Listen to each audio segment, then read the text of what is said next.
Well, there's one thing for sure, Larry, the 19,000 that this place seats, and I don't see many empty seats. They've turned out to support their hometown, Terence Bud Crawford. And the chants go up for Crawford. There's a great electricity in the crowd here. It's wonderful. The atmosphere is terrific. Yuriorkis from Chicago, Illinois, very experienced referee. Third man in the ring, scheduled for 12, WBO Lightweight Championship. I'm the Colonel Bob Sheridan, along with Larry Merchant and Christina Poncher is with us. And hope wherever you're watching around the world, you're going to enjoy this one. Here we go, round one, 135-pound championship of the world. First jab by Crawford. We got the word that the attendance is 10,943, so they turned out en masse in this arena to see him.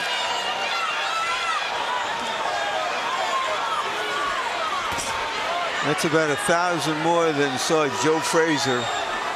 Fight Ron Standard. Right, Ron Standard. For the heavyweight championship of the world some 42 years ago. Crawford, of course, in the black trunks. Cuban fighter Yuriorkis Gamboa, living in Miami, wearing the colors of the Cuban flag. Crawford's jab has caught Gamboa off balance as Gamboa was getting ready to load up a shot. Gamboa is showing already that he knows he's going to have to take some chances. That he's just not going to be able to outbox Crawford from outside. Outside, this is the kitchen for Terence Crawford. He could stay out here all night and outbox him with that height and reach advantage. And he's plenty content doing so. He spoke about that during the week. If I need to make sure I use my reach, my jab, and take advantage of my size, and I'm perfectly comfortable fighting around the outside. But Gamboa's quick-handedness is evident from here. You know, sometimes when a fighter like Crawford is usually the fastest guy in the ring, the quickest guy, and he comes up against somebody as quick as him, maybe quicker, it changes the equation.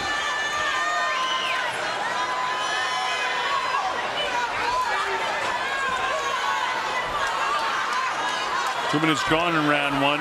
Not much has landed.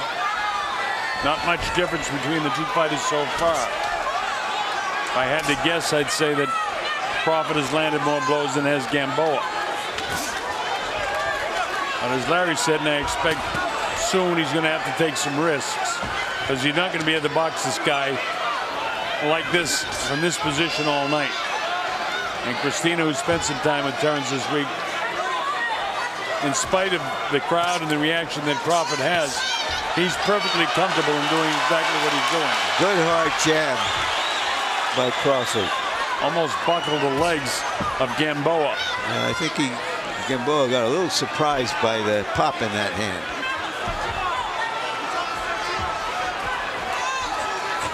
Crawford so calm all week long, such a calm demeanor, and I don't think this crowd will get to him in that sense. I think he'll be very under control all night long, doing exactly what he needs to do. Good right hand on the inside by Crawford. That's Yuriorkis Gamboa, ranked 6th in the WBO. It's Terence Crawford to the right of your screen. He's the champion of the WBO. Third man in the ring, Rodriguez. And here we go with round number 2. See if anything changes. There's the jab immediately in the face of Gamboa.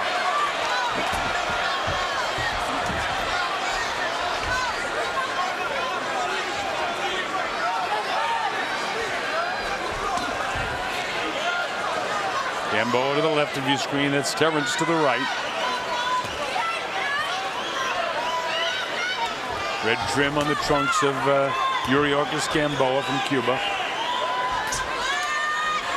A lot of the questions early was how if Gamboa was going to have any ring rust. You know, it's been a year since he's been in the ring, and only twice in the last 2 years. So not too much of that showing early, Colonel. I think he's looking okay out there, but that was a big question that a lot of fight fans had coming into this match, was if it was going to show little rust. Well, it's early to note, you know, but veteran fighter spends a lot of time in the gym. maybe not so much.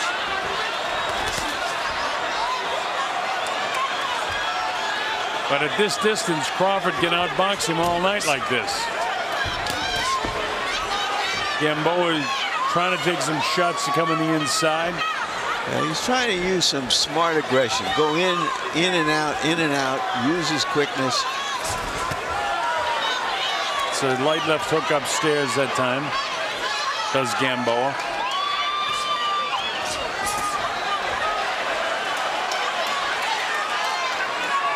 Gamboa as a featherweight, nothing short of sensational. Now going from 126 to 135, big difference, especially with the height difference that Crawford has. But Gamboa has been fighting taller guys almost his whole career, so he should know how to handle it. But Crawford is not just an average lightweight. He's a lightweight champion with a lot of skills. And a big lightweight.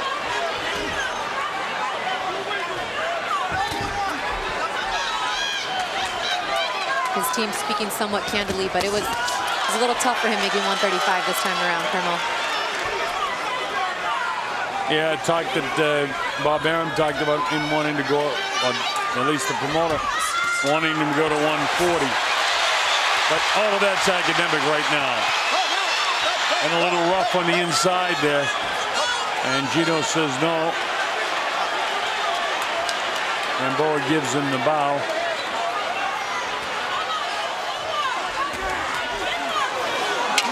Shot landed by Gamboa.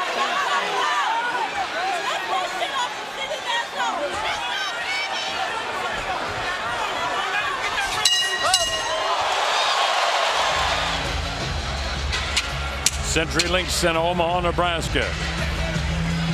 Lightweight championship of the world, WBO version on the line. Both of these guys 23-0. Both have 16 knockouts. Gamboa looks like he's going to put the metal to the pedal in this round. I think he came out of the last round feeling good about himself, that maybe he found the formula to deal with the upright Crawford and all of his advantages.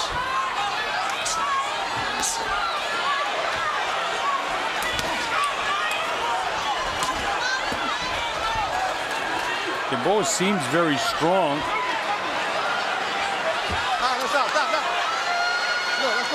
Pushing badly, doesn't give any ground.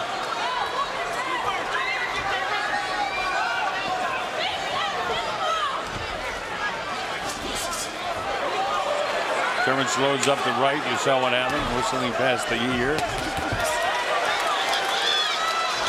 There's an example, Colonel, that I was talking about earlier, that when a fighter suddenly needs somebody who might be a little quicker than him, or as quick, suddenly the picture changes. Good right hand on the inside, but didn't hurt Gamboa. Gamboa landed some flush shots in there too.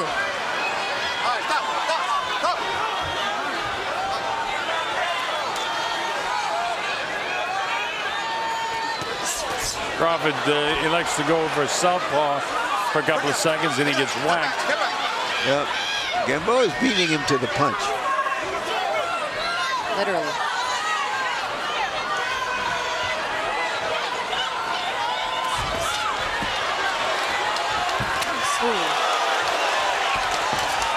Gamboa lands a light right and then a decent left hand. And this left-handed style, to me, is not working for Terence right now. Gamboa has seen a lot of left-handed punches in his day.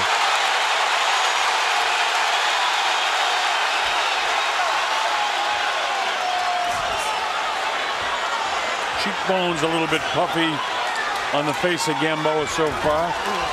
Decent left hand landed by Gamboa. I think Terence is better defensively when he fights right-handed.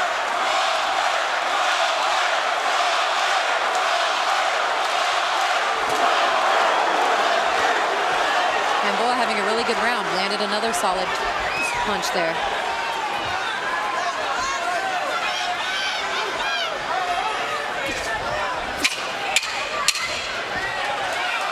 Closing seconds of the third round. They exchange shots, but I think Gamboa got the better of it.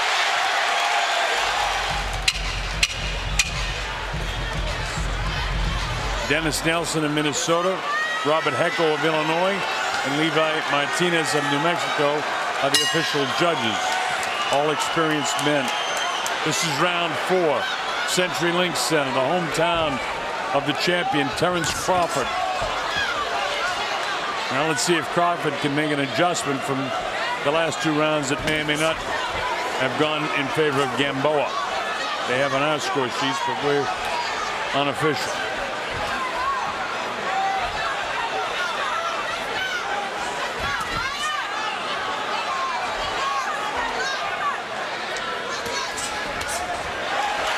Chops him with the right hand, fighting from the southpaw stance. You know, a question that has to be asked in this fight is, can a fighter who comes from a place where fighters are not usually don't usually come from beat a fighter who comes from a place where a lot of good fighters come from, irrespective of their individual standings in the place? That, you know, Gamboa's been around the block in a culture that has boxing deeply embedded in it in Cuba. I'll tell you, even though Crawford trains sometimes as a southpaw, oftentimes as a southpaw, his punches aren't as powerful when he fights in this manner, and he's getting hit more. As that right hand by Gamboa. Terence doesn't look as good boxing as a southpaw as he does as a right-handed fighter. He thinks that he has a lot more power in his left hand when he fights as a southpaw, and that's why he does it. And he gets nailed more. Yeah, he's susceptible to that right hand of Gamboa every time he switches, Colonel. Well, he's not switching. He's just fighting left-handed now. Oh, this is a left hand get through, but did it shake Gamboa? Gamboa's on the assault, putting pressure still on the champion. And he took Crawford's punch really well in there. Crawford landed a solid shot. And that was a question, too, coming into the fight, Larry, was Gamboa's chin. It's been a question. Well, he's been down 6 times in his career, but he's always come off the canvas. 2 undefeated fighters. Identical records, identical knockout percentage.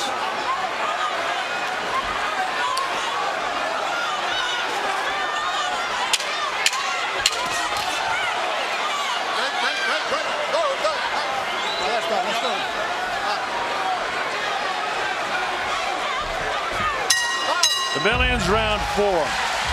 All right, so it's time for Crawford to make an adjustment. The first one I make is go back fighting as a right-handed fighter, but he's going to fight as a southpaw again.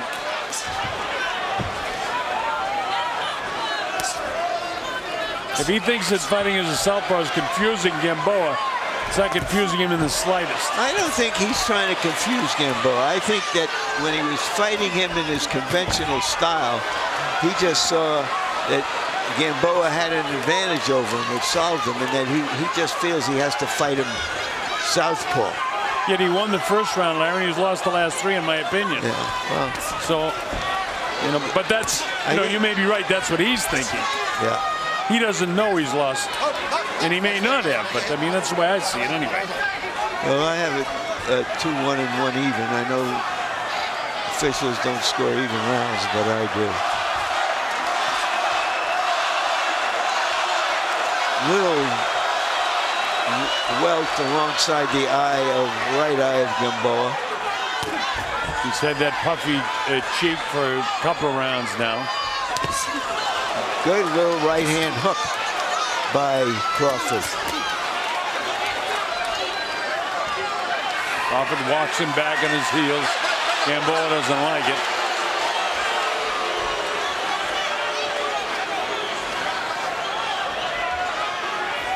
And remember, Terence said when he fights as a southpaw, he feels like he has more power with his left, but he's not landing many lefts.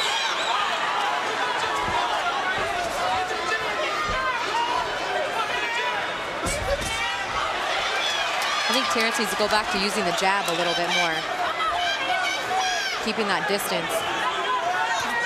Now he's trying to figure this guy out.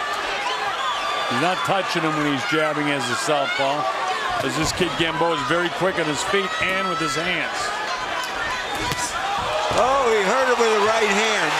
Yeah, he staggered and dropped him with the left hand. He hurt him with the right, and the left hand dropped him. Now how about that?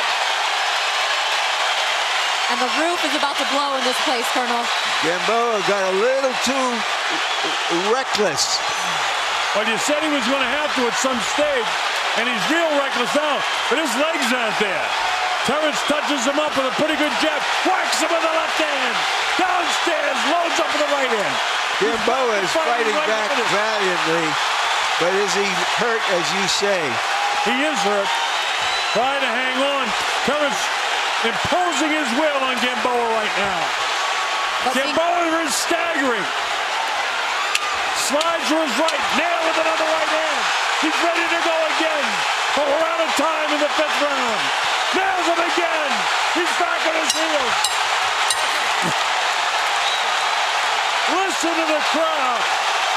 No smile on Gamboa's lips at the end of this round. Great round for Terence. Beautiful, and Gamboa saved by the bell.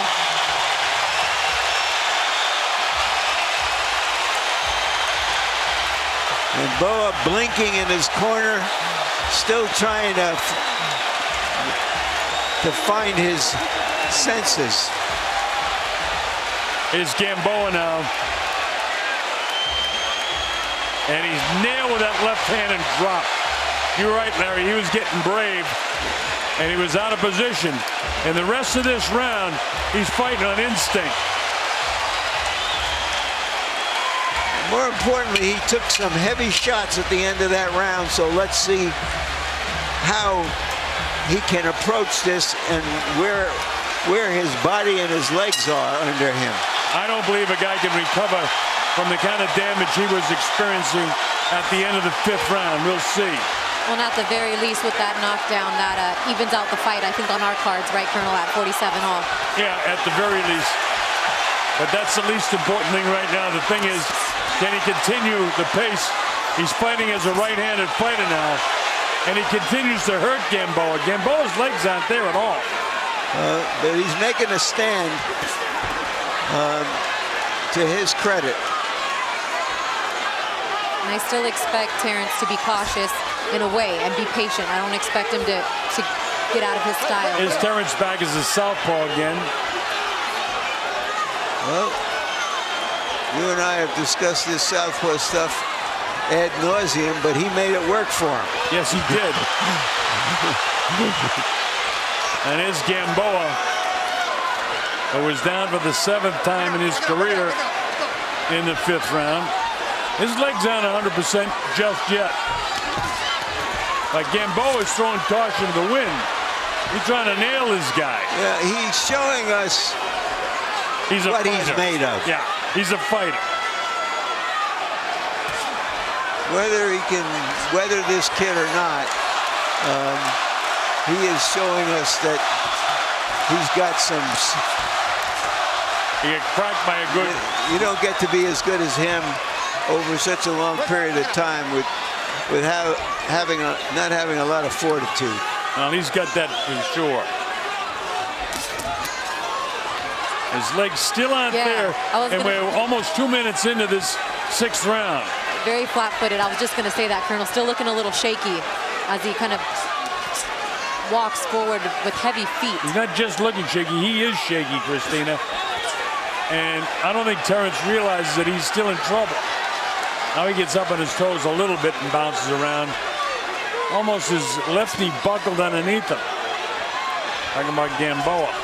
Gamboa gets there with another straight left hand that time.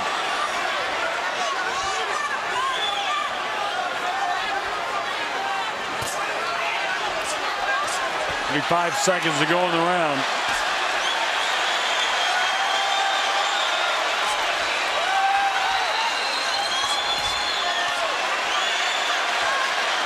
Crawford boxing nicely as a southpaw now.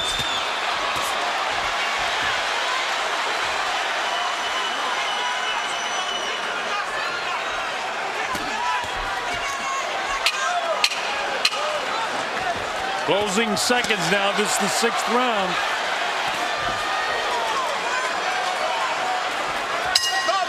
The bell ends the 6th. Another round for Terence Crawford. And it's a moment for Omaha. And now can Terence Crawford continue what he started in the 5th round as we move to the second half of the fight with Crawford out in front in the fight now. The legs appear to be back of Yuriorkis Gamboa. Crawford pointing out to the ref that it's slippery. There are a few pieces of ice still on the mat there, but ref says fight on.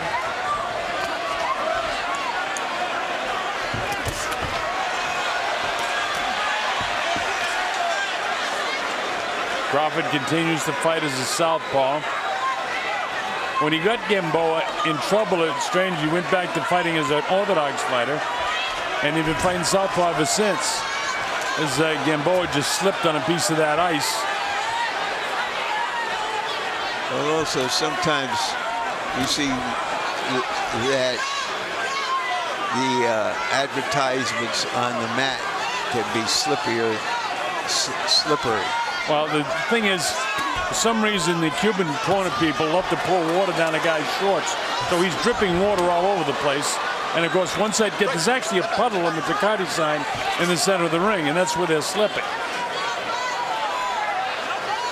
Gamboa's shorts drenched. Right now, they're thoroughly dripping all over the middle it looks of like the a ring. bathing suit. It's serious. Well, which suggests that they've been doing everything possible To revive him. to revive him, correct. As they should.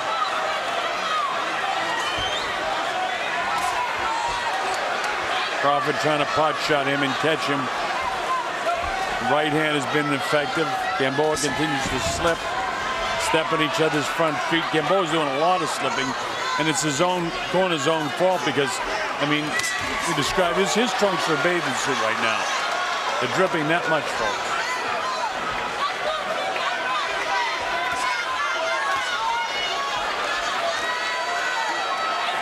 And he's distracted by it because he keeps looking down.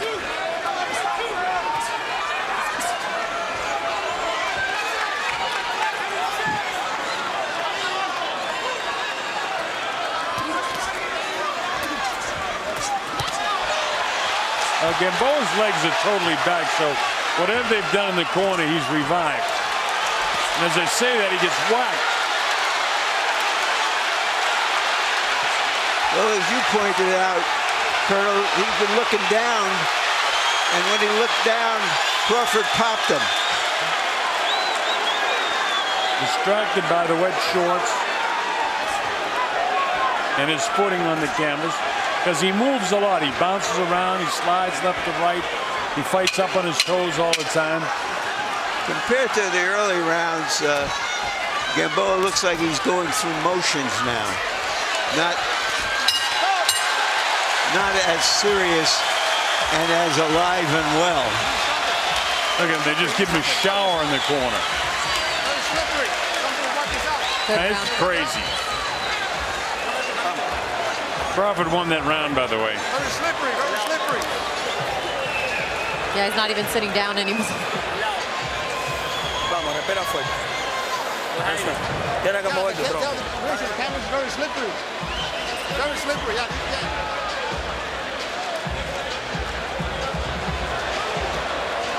All those punches that Gamboa threw and nothing really touched Crawford. Now we see the advantage of the taller guy. Gina Rodriguez says, hey, get that corner cleaned up over there. There's Ron Stander. He knows the camera's on him. He's still fighting after all these years. Still throwing punches. All right, here we go to round number 8. The Colonel Bob Sheridan and Larry Merchant, Christina Poncher. Watching Top Rank Boxing. We're at the CenturyLink Center in Omaha, Nebraska. The home of the guy in the black trunks, Terence Crawford. You know, Crawford is ambidextrous. I mean, his turning southpaw is not a tactic for a moment to try to confuse his opponent. No, he trains to do that, and that's different from what I talk about all the time, and he's successful at it. I mean, he got Gamboa in trouble when he was fighting as a southpaw. It just struck me funny that he turned back right-handed when he was in the process of pummeling him. But that's okay. If a guy trains that way, that's why. And as you said, the guy is ambidextrous. That's different from a guy using it for any other reason. Round 8 action continues. Slowed down just a bit in terms of the amount of punches being landed by either fighter. Gamboa has stopped being aggressive. Yeah, I don't think he's thrown a punch this round, Larry. You know, it's one punch at a time, hoping something happened and making something happen.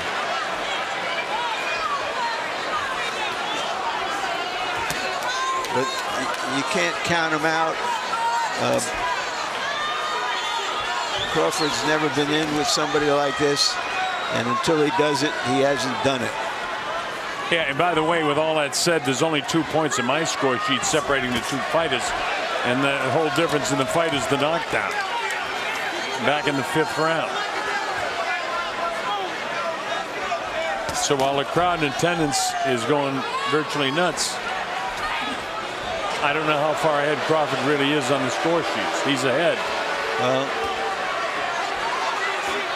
I don't know if there's a home fit, if there's necessarily going to be a hometown advantage, but there shouldn't be a hometown disadvantage, and he'll get credit for everything he does at the very least. Oh, here's Gamboa in the process of landing some shots. Now, down. He dropped him, hit him with the right hand, then the left hand, and the knee went down. As soon as Gamboa got offensive, Crawford dropped him again. But you said that he'd take risks, and he had to take risks, and it hurt him.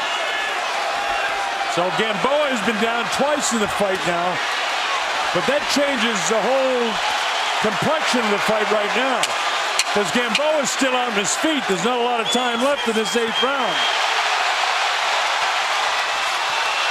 There he is again, and he got hurt again as Gamboa was throwing his shoe-shine punches. Crawford blasted him one more time.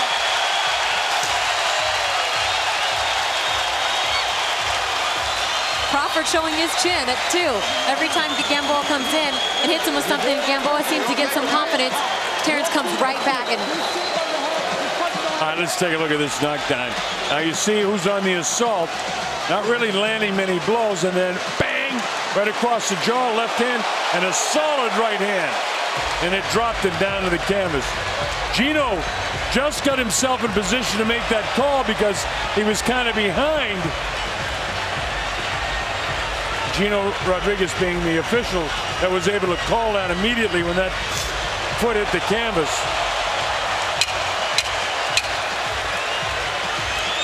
And now Yuriorkis Gamboa is getting pummeled at the end of the 8th round. He was able to recover after he went down in the 5th, but here we go to the 9th. Well, Gamboa has to know now that he's got to make something happen. Well, he's got to throw all caution to the wind. If he gets stopped, he gets stopped, but he can't win without, as you say, taking a lot of risks now. Being knocked down twice, he knows he's behind, no matter what happened in the 3rd, 4th, and 5th round. Actually, the 2nd, 3rd, and 4th. Right hand landed, and now Crawford's going back to conventional. He lands an uppercut. Solid uppercut. Crawford looks a little off balance right now. Yeah. Did he get hit by something in there? No, he just switched. There he did switch it in mid-course because that right hook from the left-handed position has been a very imposing weapon for him. I don't know, Colonel. Terrence's legs look a little wobbly. right now. They do look a little I bit agree with you, Christine. Yeah. I think he get hit by something. I would have to agree. And he might have been caught in the switch, and that can happen. No matter how skilled you are at changes. Well, I'm not sure what happened either, but when he went back to the corner after the last round, he looked a little tired to me. The intensity of this fight on a young fighter who hasn't experienced it before and whose emotions must be running very high can take a lot out of you. We'll see if he has the composure, the skill, the will. His legs, Larry, don't look to me like they look. And he makes a big mistake by turning his back. He's lucky he wasn't clubbed behind the head, because Gamboa is a fighter. He's been down twice in the fight. And it's my belief that he hurt Terence Crawford at some stage in this 9th round.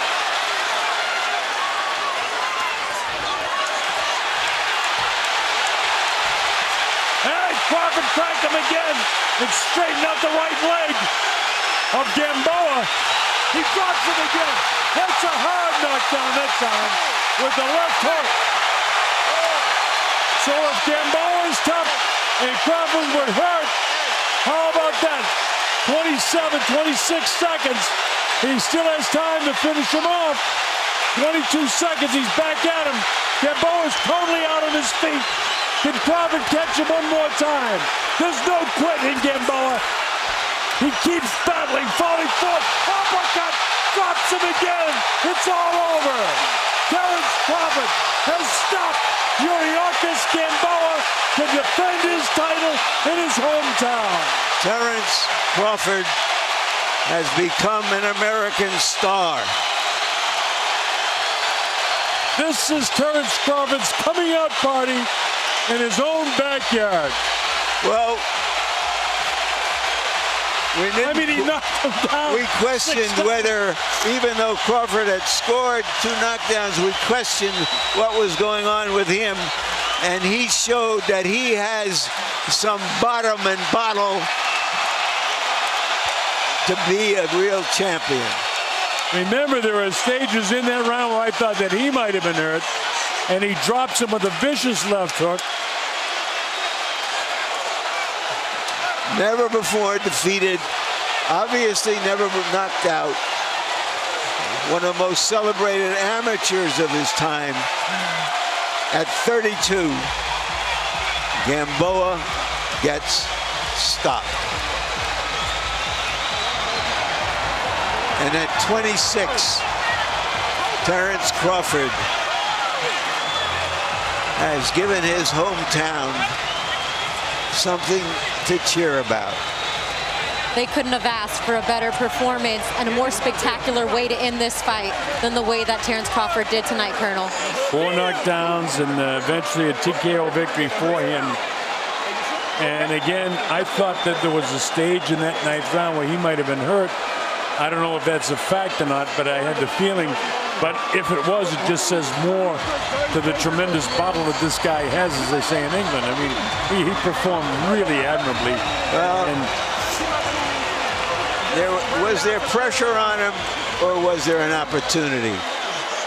He made this an opportunity and put himself on the boxing map big time.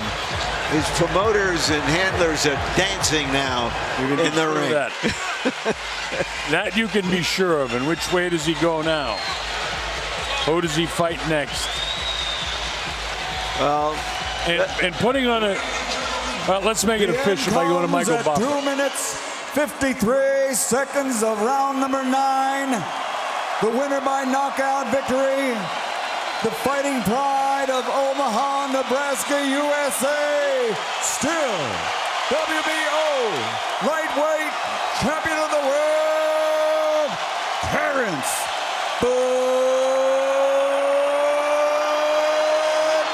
Crawford. So tell me, you think these folks will come back the next time? I get the hair standing up on my neck. I have chills, from Colonel. the crowd. Who would have thunk it? Omaha, Nebraska. Party in the streets. Now becomes, hey. Mardi Gras tonight. And the good thing is we'll likely be back here again.